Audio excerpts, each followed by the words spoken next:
My name is Corinne McAndrews and this is Late Bloomer Ranch. We are about 2 miles east of downtown Driggs and we raise pastured livestock for meat and eggs and soon to be wool. Mostly pastured pigs, some chickens, some sheep, some goats, and we are working on cut flowers for 2022. Okay, so let's get started on chores. And these mornings are pretty magical out here when everything is waking up. Pigs are funny, they kind of sleep in late, so you can catch them at this hour just kind of waking up and loafing around, which is to me adorable. Maybe that says something about me. Hi guys, good morning. Okay, so this is the Pastrami Club, and what you're looking at here are Berkshire Maishan and Idaho pasture pig crosses, and a few of them have some mule foot in them and red wattle. So you can see when you see the little wattles on their necks and their rounded hooves like mules, those are the mule foot crosses and the wattle crosses. Hi, hi, hi.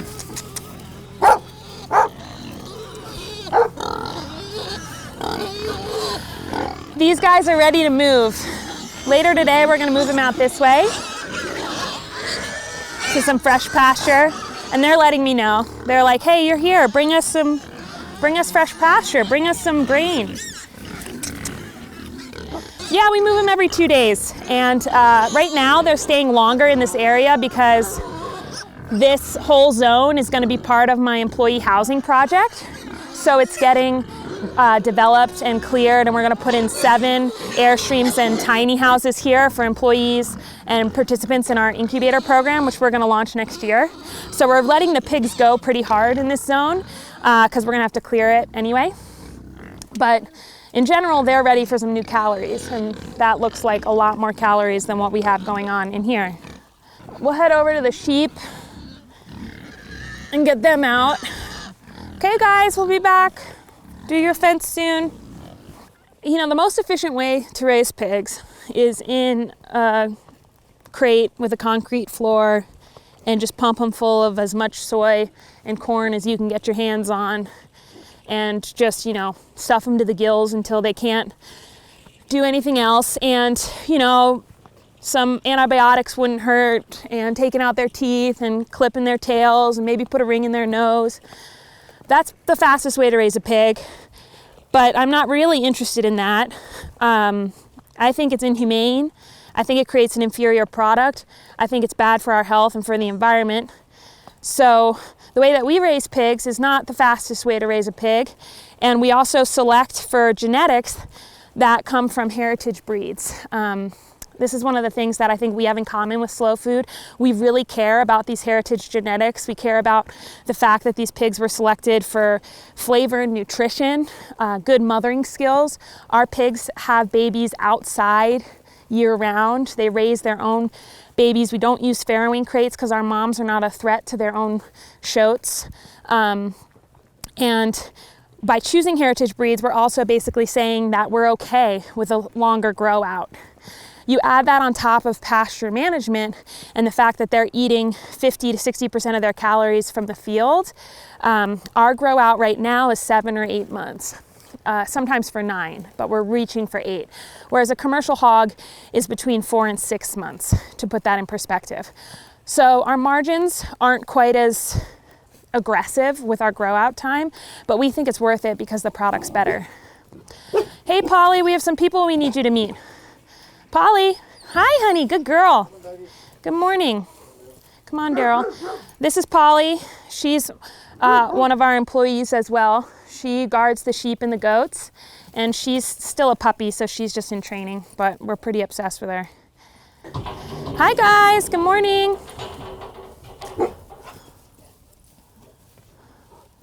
Polly's still in training, so everybody sleeps in a closed shelter behind an electric fence with the dog on the tether, because I don't think that she's quite ready to chase down grizzlies yet.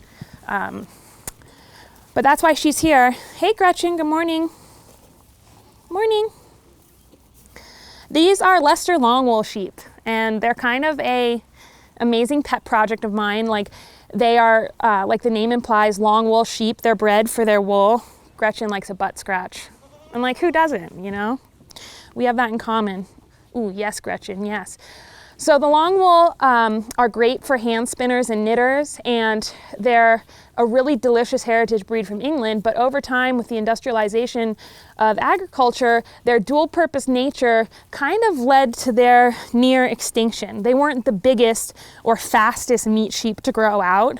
They also weren't the most prolific wool producer, and so they didn't perfectly fit into either niche, and their dual purpose breed became less desirable for commercial growers. But for those of us who, again, care about heritage breeds, we care about flavor, we care about genetics. I love how hardy they are. They do really, really well on our alfalfa, which for some sheep, it's just too hot and they'll bloat. But these guys are able to have a rumen that manages the alfalfa well. Their wool is also really special. I think that they're gorgeous. Their fleeces have different shades of the beige white as well as this kind of gray, black, charcoal blue mix going on. And it just creates a really nice skin soft wool on the lambs. And then on the older ewes, you can get great wool for jackets and rugs and other fiber art. And the meat is delicious. It's really mild but flavorful, and it really doesn't mutton. Good morning, gals. So the sheep are kind of an experiment. I felt really drawn to them. Pigs are not ruminant animals. We run them on pasture, but they have to eat grain as part of a supplement to their diet. They're omnivores. They eat eggs, they eat milk, they eat whey. And so to really grow a resilient pasture, which is incredibly important to us, we need true ruminants. And that's the role that they play on the land. This is Tiberius, our ram. He's so friendly. So getting these sheep was kind of a big step, and I chose this breed because when my daughter was born, someone gave her a lamb's wool that was so soft, like it felt like a fur. People would ask me, is this fox fur?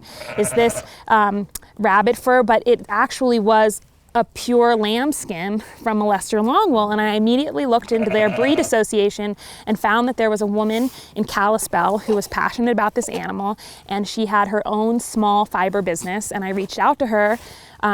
She's a kindred spirit, and like so much of the Intermountain West, she lost her farm to rising land prices, and her landlord sold it for cash earlier this year. You know, on the one hand, you can't blame them. They were just getting insane prices up in Kalispell. But the downside of it was that she had to sell her flock in 3 months, right during lambing season. And it kind of worked out perfectly for us. And you know, now we have a friend and a mentor who's there to help us with this project. But it was an interesting happenstance in terms of coming into this flock of sheep. Originally, we had planned to wait. We thought that we would maybe be getting into sheep in late 2022 or 23. And because of the craziness in the Rockies, they came a lot sooner. So our lamb will come online for sale next June or July. And then we're hoping to get our first fiber for sale at the end of this year, which is really exciting. And we have La Mancha Goats here too, which you've probably noticed. And they come from really prominent milking lines. They're currently an experiment. We've been getting whey from Winter Wind's farm in Drichter, who we love. Cannot say enough good things about Winter Winds. And the whey has just had a profound impact on our grow out for our feeder pigs. So we decided to get goats to see if producing our own raw milk here would have such a pronounced impact on our grow out for our pigs that it would be economically worth the investment of time and resources and energy to produce that product. So like I mentioned before, pigs aren't grazers, they are omnivores. And what that means is that they really need a varied diet to thrive. They have a much different amino acid profile nutritionally than, say, true ruminants, and raw milk really helps round that out. It creates a delicious piece of pork and a happy pig and great grow out rates. So we're hoping that'll be a successful experiment. Polly, quit.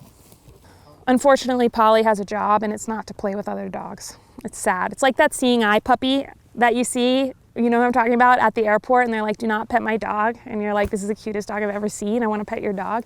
That's Polly. Do not pet my dog. Let's go meet my favorite creatures. I have like I don't want to call it an obsession. I have a very close relationship with our sows.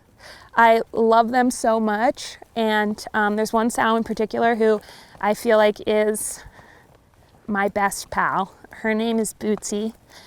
And they're over here. These are our breeders.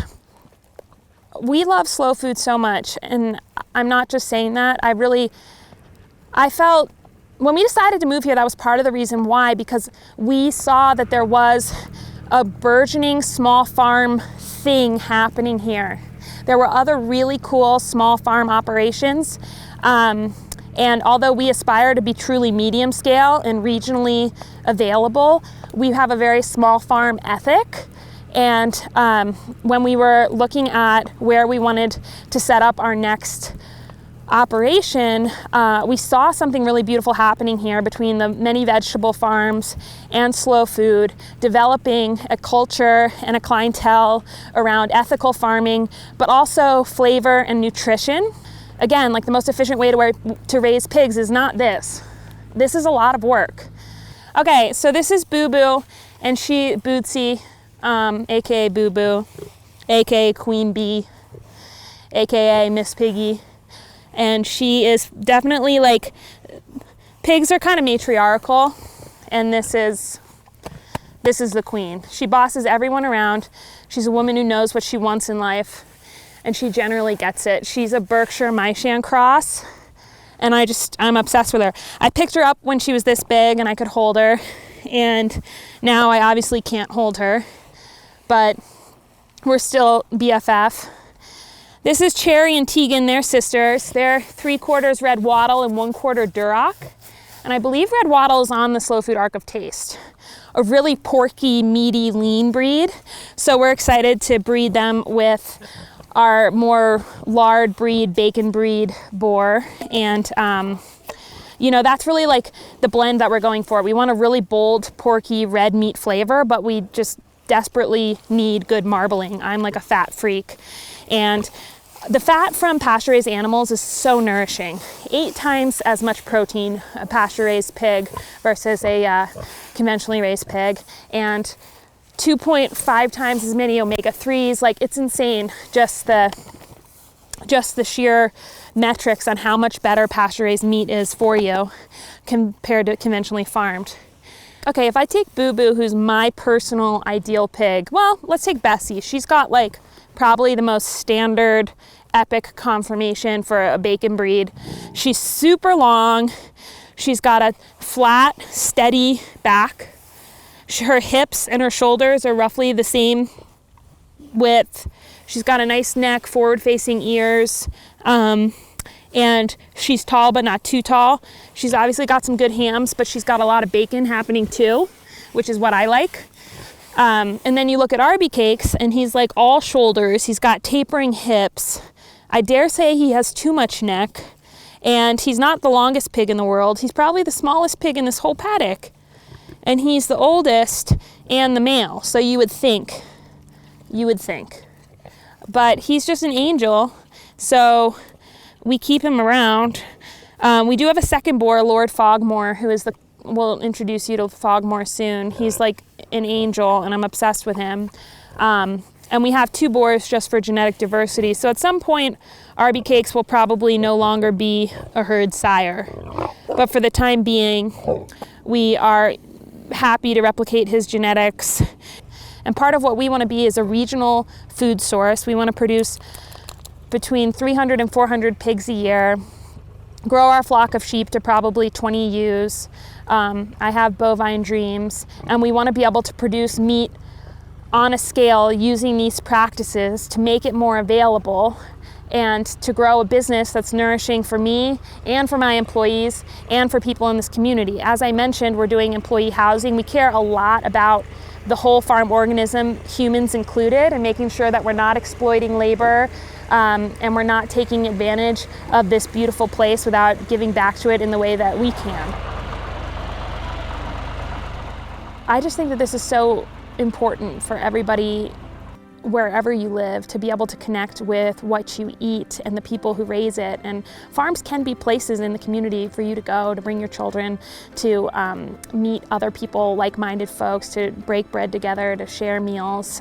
We love the other farmers that we know here in Teton Valley and in the Wyoming side of the Tetons, and we find that this kind of ethos of wanting to feed each other, help each other, and carry these principles on to the next generation, it's really powerful. It's powerful when people come together behind an idea, and I think it makes our community richer.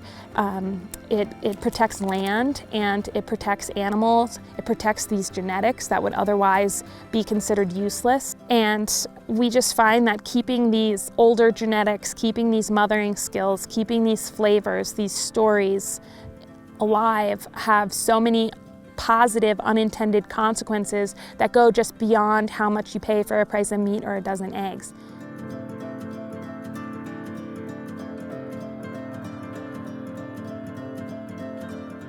Thank you so much for coming to Lake Bloomer Ranch, and we really hope that you support local food and slow food in the Tetons.